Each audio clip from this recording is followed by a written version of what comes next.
Hello guys, আজকে চলে এসেছি আরও একটি ইন্টারেস্টিং ভিডিও নিয়ে।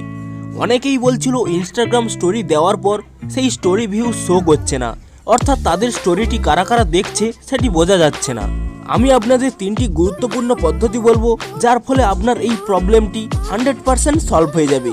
কিন্তু তিনটি পদ্ধতির কোনোটিই মিস করবেন না, পুরো ভিডিওটা দেখতে থাকুন, আপনার প্রবলেম অবশ্যই সলভ হয়ে যাবে। হ্যালো গাইস, আমি সৌরভ, আপনারা দেখছেন ইস্যু টেক।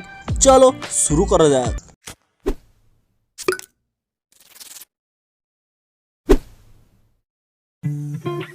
আপনারা ইনস্টাগ্রাম স্টোরি ওপেন করলে যদি দেখেন অনেক সময় আগে আপনি স্টোরি আপলোড করেছেন অথচ আপনার কোনো ভিউজ দেখাচ্ছে না, তাহলে আপনি কি করবেন? প্রথমে আপনাদের বলবো আপনি প্লে স্টোরে যান, ইনস্টাগ্রাম সার্চ করুন এবং কোনো আপডেট থাকলে তৎক্ষণাৎ আপডেট করুন, কারণ নতুন আপডেট না করলে এই সমস্যা চলতেই থাকবে।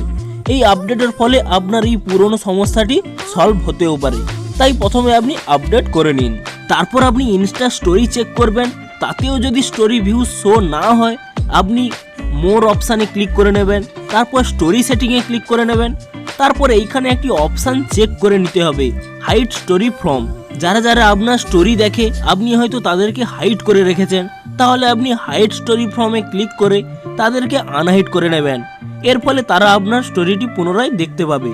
তো আপনি যদি ভুলে কোনো দিন হাইড করে থাকেন তো তাদেরকে আনহাইড করে নিন, আপনার সমস্যাটি সমাধান হয়ে যাবে। ইনস্টাগ্রাম আপডেট এবং স্টোরি সেটিংয়ে সবাইকে আনহাইড করা সত্ত্বেও যদি আপনার সেই সমস্যাটি কন্টিনিউ হয়, তাহলে আপনি এই পদ্ধতিটি অবলম্বন করুন। আপনি প্রথমে নিচের ডান দিকে আপনার অ্যাকাউন্টটিতে ট্যাপ করে নেবেন, তারপর উপরের ডান কোণে 3 লাইনে ক্লিক করে সেটিং অপশানে ক্লিক করে হেল্প অপশানে ট্যাপ করে নেবেন। তারপর রিপোর্টে প্রবলেমে আবার রিপোর্টে প্রবলেমে ট্যাপ করে নেবেন। এখানে কি লিখতে হবে তা আমি ডেসক্রিপশানে আগে থেকেই লিখে দিয়েছি, আপনি সেটি দেখে নিয়ে এখানে লিখে দেবেন এবং আপনার যে স্টোরিটিতে ভিউসও হচ্ছে না তার একটা স্ক্রিনশট নিয়ে এখানে আপলোড করে দিতে হবে। তারপর এখানে সাবমিট অপশানে ক্লিক করে দেবেন। এর ফলে ইনস্টাগ্রাম আপনার রিপোর্ট করার প্রবলেমটি সলভ করার চেষ্টা করবে।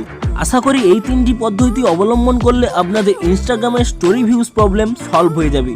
ভিডিওটি যদি একটুও হেল্পফুল মনে হয় তাহলে প্লিজ একটি লাইক করে দেবেন, আর চ্যানেলে যদি নতুন এসে থাকেন তো প্লিজ এখনই সাবস্ক্রাইব করে নিন এই ধরনের লেটেস্ট টিপস অ্যান্ড ট্রিক্স জানার জন্য।